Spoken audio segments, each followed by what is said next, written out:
Buenas tardes, hermanos. Este día jueves, siguiendo con las lecciones de la semana, nos toca ver la reforma en Suiza y la reforma en Francia. Nuestra lectura bíblica se encuentra en 2 Timoteo, capítulo 3, versículos 1 al 17. Vamos a retomarlos en la reforma en Francia, solamente los versículos 10 al 12.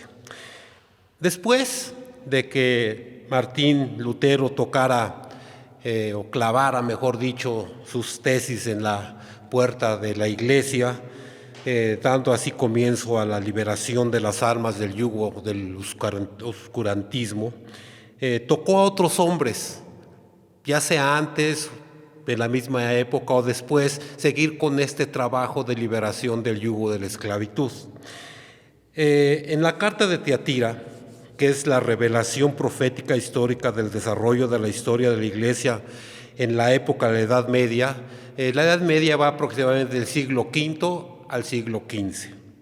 Bien, se le dice a estos hombres que no se han dejado engañar por Jezabel, engañadora, que se les promete autoridad de regir con vara de hierro a las gentes y quebrantarlas. Son unas palabras muy duras, unas palabras muy fuertes, pero vamos a ver que el protestantismo no fue fácil de implantarlo en el mundo. Sus enemigos derramaron mucha sangre. El Señor había dicho, mía es la venganza. Estudiemos la reforma en estos países y en esa forma adoremos al que vive para siempre, que es nuestro Dios. Dice Apocalipsis 2, 26 y 27. Y al que hubiere vencido y hubiese guardado mis obras hasta el fin, yo le daré potestad sobre las gentes, y las regirá con vara de hierro, y serán quebrantados como vaso de alfarero, como también yo recibí de mi Padre. Aquí nos habla de los hombres que habían guardado la obra hasta el fin. Dice que les iba a dar potestad sobre las gentes y los regirán con vara de hierro. Entonces, con vara de hierro tuvo que ser implementado el nuevo protestantismo en el mundo. Con ese vara de hierro, con ese poder de conquistador, la promesa de que compartirá las mismas funciones de Cristo. Y es que el establecimiento efectivo del reino de Dios no puede ser logrado si no se destruyen los poderes hostiles. La nueva era no puede ser inaugurada sin el desplazamiento de la edad antigua, caída y pecadora, con sus huestes rebeldes. Esta visión profética se puede aplicar que este reino que será manifestado concretamente en el milenio, se manifiesta espiritualmente en esta Edad Media, en el momento de nacer la Reforma Protestante. Pues se tuvo que destruir toda una teología equivocada que engendraba oscuridad, superstición y muerte. Y eso ha sido a través de los años antiguos hasta nuestra época. Nosotros, hermanos, no podemos dar inauguración al nuevo hombre si no destruimos al viejo hombre. Si el viejo hombre nuestro todavía está dentro de nosotros, no podemos tener ese nuevo hombre, debe ser destruido. Y es lo que sucedió con el pensamiento en la Edad Media. Tuvo que ser destruido un pensamiento para poder inaugurar un pensamiento nuevo. Y a semejanza de Cristo que recibió este reino, no sin antes pasar por una cruz, así los hombres que vamos a estudiar en estos momentos hicieron posible la reconstrucción del reino de Dios en un mundo, dando a conocer lo que se estaba apagando. Y es que tuvieron que pasar por una cruz, por la promesa, pero la promesa las alentó y pudieron llevar la obra por la que había nacido. Esos hombres habían sido escogidos por Dios para hacer esta obra. Y vamos a ver esos personajes. Primero, vamos a ver la reforma en Suiza. Fue Ulrico Zwinglio el que empezó esa reforma. Y es que mientras que en Alemania estaba la reforma en sus épocas primitivas, este mismo espíritu de protesta brotaba paralelamente e independientemente en Suiza. Bien, este Zwinglio nació en enero de 1484, unos 2 meses después que Lutero, en Wilaus, una pequeña aldea en las montañas de Suiza. Estudió en Basilea y Berna, donde el humanismo en aquellos tiempos estaba de moda, podríamos decir. Después fue a la Universidad de Viena, regresó a Basilea y en 1502 recibió su título en artes, solamente a los 18 años de edad. Y ahí siguió estudiando en el humanismo. Pero a pesar de tener más interés en el humanismo que en la teología, este personaje Zwinglio pasó el resto de su vida en el ministerio cristiano. Así, los restantes 25 años de su vida las pasó a través de 3 pastorados, en los cuales ganó fama como predicador. Y estos fueron sus pastorados. Después de que recibió su título en artes, Zwinglio siguió estudiando y a los 22 años se graduó en 1506 y fue instalado como sacerdote en una pequeña comunidad en Galarus. Allí continuó sus estudios, o sea, no se quedó quieto. Estudios de humanista y luego llegó a dominar el griego, pues él tenía un dicho que decía lo siguiente: si Dios me lo permite, voy a dominar el griego, no para ser sabio, sino para leer el Nuevo Testamento en la lengua original. Entonces Zwinglio ya tenía la inquietud de estudiar el Nuevo Testamento, qué decía el Nuevo Testamento en la lengua original. Y allí en ese lugar estuvo 10 años. Su segundo púlpito fue en Sideren. Después de 10 años fue nombrado en esta abadía de Ensideren, donde anualmente, curiosamente, iban miles de peregrinos a ese lugar por la fama de una virgen que se decía que era muy milagrosa. Y en el puerta del monasterio donde estaba esa virgen decía que aquí se obtiene una plena remisión de pecados. Este personaje, Zwinglio, conmovido por la idolatría de sus habitantes, empezó a predicar contra las supersticiones de las imágenes. Y es que Zwinglio, al leer las Escrituras, había llegado a las mismas conclusiones que Lutero. Y a pesar de que no se conocían en aquel entonces, pero llegó a esas mismas conclusiones. Su tercer púlpito fue en Zúrich, ya una iglesia mucho más grande. Solo tuvo 2 años en el anterior púlpito. En diciembre de 1518, el púlpito de la iglesia de Zúrich quedó vacante. Y Zwinglio fue elegido para ocupar esa posición. Su predicación era expositiva. En 6 años predicó todo el Nuevo Testamento. Y después empezó con el Antiguo Testamento. Pero también sus predicaciones atacaban muchas de las prácticas de la iglesia jerárquica, de la iglesia romana, como su inmoralidad, la excesiva devoción a los santos, la adoración a María, la venta de indulgencias, etcétera, etcétera, etcétera. Y a consecuencia de esto, causó un gran revuelo allí en Zúrich. Entonces Zwinglio se le convocó a una asamblea, a un debate público, en la que estarían representantes del romanismo contra Zwinglio y los suyos. Y había mucha gente en espera de esa lucha. Zwinglio, al tomar la palabra, con la Biblia en la mano, dijo: he predicado que la salvación se encuentra solamente en Cristo, y a causa de esto se me llama hereje, seductor y rebelde.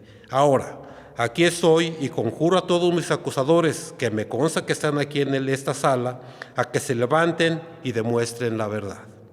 Todos esperaban que un personaje llamado Fabel, que era el vicario general del obispo, aceptara el reto, pero este no respondió nada. Solo dijo que pronto se reunirían en un concilio universal y que decidirían las cuestiones que se debatían. Cuando se le pidió que tratara de probar que Zwinglio estaba equivocado en su doctrina, este vicario se negó a hacerlo. En consecuencia, el Consejo de Zúrich declaró que, puesto que nadie había aparecido para refutar las doctrinas de Zwinglio, este podía seguir predicando libremente. Y este hecho fue muy importante. ¿Por qué? Porque fue el rompimiento con Roma. De allí se suprimió el ritual católico y se restableció el culto cristiano en una primitiva sencillez.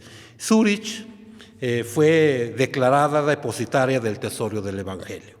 Finalmente, obviamente, que la iglesia romana no se iba a quedar quieta, hubo una lucha armada contra un pueblo católico y Zúrich fue invadida por este pueblo. Y Zwinglio, que estaba como capellán del ejército, fue muerto en 1531, 13 años después de haber llegado a Zúrich. Bien, en este punto es como nace la reforma en esta parte de Suiza. Pero aquí es menester hacer un pequeño paréntesis. Lutero y Calvino fueron sin duda las figuras más grandes de la Reforma. La Reforma se desarrolla en 2 etapas. principalmente, la insurreccional y la formativa.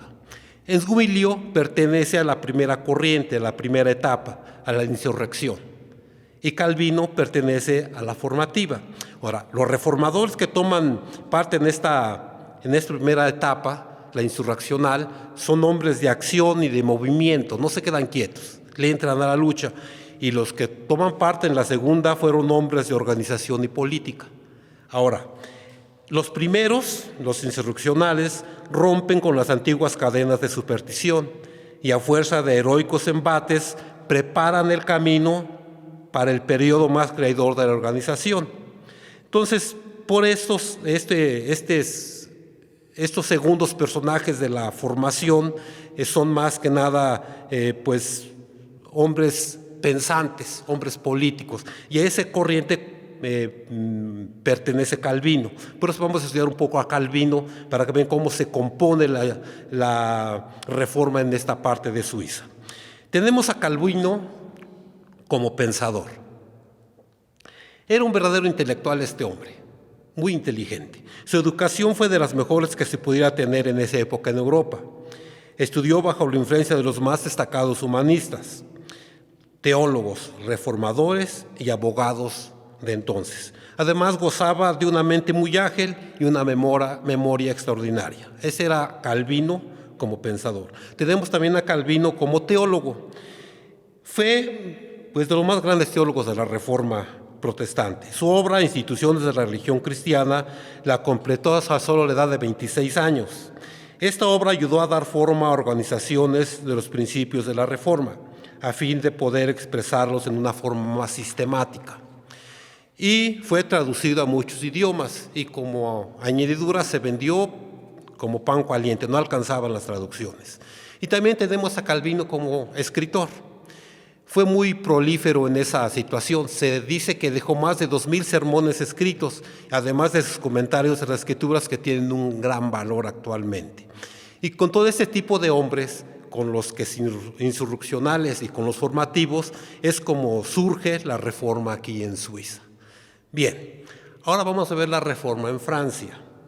La reforma en Francia, vamos a tomar nuestra lectura bíblica de este día, que es 2 Timoteo 3, y vamos a leer solamente los versículos 10 al 12, y nos dicen de la siguiente manera: pero tú has comprendido mi doctrina, instrucción, intento, fe, largura de ánimo, caridad, paciencia, persecuciones, aflicciones, cuales me sobrevinieron en Antioquía, en Iconio, en Listra, cuales persecuciones he sufrido, y de todas me ha librado el Señor. Y también todos los que quieren vivir primeramente en Cristo Jesús padecerán persecución. Los primeros destellos de la verdad vienen en esa forma. Cuando el apóstol Pablo escribió estas palabras a Timoteo, él había llegado a la conclusión de que el verdadero seguidor de Cristo es un hombre que lleve una vida consagrada, por lo cual no puede escapar de la tribulación. El reino de Dios, hermanos, tiene un precio, y eso nos lo dice Hechos 14, versículo 22, en su segunda parte, que nos dice de la siguiente manera: y que es menester que por muchas tribulaciones entremos en el reino de Dios. El reino de Dios tiene ese precio, las muchas tribulaciones. Y los hombres que introdujeron la reforma a las naciones tuvieron que pasar por eso, por muchas tribulaciones. Y es que si alguien se propone aceptar un conjunto de normas que son distintas a las normas del mundo, con seguridad va a tener problemas. Y este fue el caso de Francia en la época de la Reforma. La sangre de los franceses, hermanos, fue muy abundante. Y para poder sembrar el evangelio les costó bastante sangre. Vamos a ver. Uno de los primeros hombres que sintiera destellos de la luz en Cristo fue un hombre llamado Santiago de Lefebvre. Este hombre nació en Néteples en 1455. Para 1493 era el más destacado profesor de la Sorbona en París, a los solos 38 años. Entre sus alumnos estaba Guillermo Farel. Si estudiamos la biografía de Calvino, vamos a encontrarnos con este personaje, con Guillermo Farel. Bien, Este Lefebvre era muy devoto de las imágenes, muy devoto de las imágenes, pero se disgustó con ese culto por lo siguiente. Cuando estaba escribiendo un libro de biografías de los santos, se dio cuenta de cuántas leyendas sin fundamento histórico serio se hallaban en el santoral romano. Así, estando enseñando en la Soborna la carta a San Pablo a los romanos, empezó a enseñar que la salvación era por gracia mediante los méritos de Cristo. Y esto lo hacía cuando todavía Lutero era un monje agustino que visitaba Roma, antes de que Lutero clavara su tesis en las puertas de la iglesia. Entonces, cuando estalla la Reforma, este personaje de Lefebvre ya había predicado sobre la salvación por gracia mediante la sangre de Cristo. Estalla la Reforma y las doctrinas de Lefebvre resultaron ser evidentemente herejía y fueron combatidas, lógicamente. Lefebvre tuvo que abandonar su cátedra, pero no abandonó lo que había aprendido, solamente la cátedra en la Soborna. Entonces refugió cerca de un obispo llamado Viconet de Meaux. Allí tradujo el Nuevo Testamento en lengua francesa y luego los Salmos. Entonces empezaron a ser atacados por los frailes franciscanos. Lefebvre huyó a Estamburgo, donde siguió ayudando a la Reforma hasta que murió. Este hombre fue el insurreccional, el que se puso la insurrección en Francia. Y después viene la Reforma, ¿qué? Formativa. Bien. Nos regresamos un poquito y quien reinaba en Francia cuando estalló la Reforma era Francisco I. Este rey perseguía de vez en cuando a los reformadores. Lo hacía como una política de conveniencia. Y tenía una hermana llamada Margarita de Angoulême. Era reina de Navarra, un país vecino. Y tenía en su corte exactamente a Lefebvre. Y desde allí y desde Ginebra, Calvino enviaba a Francia libros y tratados a grado de que muchos nobles ya habían abrazado el protestantismo. Bien, a la muerte de Francisco I, su hijo Enrique II toma la corona y su oposición al protestantismo es más cruel y más despiadado. Pero a pesar de ello creció más la fe evangélica. Se dice que había alrededor de 400,000 protestantes en Francia. En ese tiempo se les llamaba hugonotes, que significa compañeros de juramento. La esposa de este Enrique II se llamaba Catalina de Médicis, católica, fanática, que a la muerte de su esposo, un hijo suyo llamado Francisco II tomó el reino, pero murió inesperadamente. Tenía otro hijo, pero como era muy pequeño, no pudo reinar, entonces ella fue la que empezó a gobernar en Francia. Esta dama, Catalina de Médicis, trató de ganarse la simpatía de los hugonotes y liberó a algunos que estaban presos e hizo promulgaciones y algunos edictos de tolerancia religiosa. Entonces los hugonotes, confiados en que la reina cumplía este edicto, pues se fueron confiando en ese tipo de gobierno. Pero ese solamente era un aviso de la gran masacre que se avecinaba. Y después de eso viene la cruel noche de San Bartolomé. En Hebreos 11, versículos 36 al 38, nos dice lo siguiente. Otros experimentaron vituperios y azotes, y además de estos prisiones y cárceles. Fueron apedreados, aserrados, tentados, muertos a cuchillo, anduvieron de acá para allá, cubiertos de pieles de ovejas y de cabras, pobres, angustiados, maltratados, de los cuales el mundo no era digno, perdidos por los desiertos, por los montes, por las cuevas, por las cavernas de la tierra. La visión del escritor de Hebreos de las terribles persecuciones que sufren los héroes de la fe es la misma en todos los siglos. Y así sucedió en aquella noche que nunca se olvidará, la noche de San Bartolomé. Veamos de qué se pasó esa noche. En Francia, estamos hablando de Francia, a pesar de las persecuciones de los hugonotes, estos habían ganado terreno, poco a poco, hasta el punto que para 1570 podían aparecer libremente en lugares públicos, inclusive estaban en la corte real. También estaban las cosas que por esos años, por la intervención de Coligny, uno de los más destacados jefes de los hugonotes, Se hicieron planes para que Margarita, hija de Catalina de Médicis y hermana del rey, se casara con un Enrique de Borbón, uno de los principales líderes del partido protestante. Nada parecía indicar la horrible tragedia que se aproximaba. Así, los principales jefes de los hugonotes se habían congregado aquí en París para la ocasión de esa boda entre Enrique y Margarita. Y una noche, cerca de la noche de San Bartolomé, hubo un atentado contra la vida de Coligny, ese que era muy querido por los hugonotes. Y quien la reina madre, Catalina estaba un poco celoso de él. Entonces el atentado falló, pero Coligny quedó herido. Y los hugonotes, como ya tenían fuerza, indignados pidieron al rey Carlos IX, hijo de Catalina, que hiciera una investigación del incidente. La reina, cuyas intenciones no eran muy buenas, más bien dicho eran perversas, convenció al rey de que los hugonotes habían tramado una conspiración y bajo ese pretexto se ordenó la matanza de todos los hugonotes.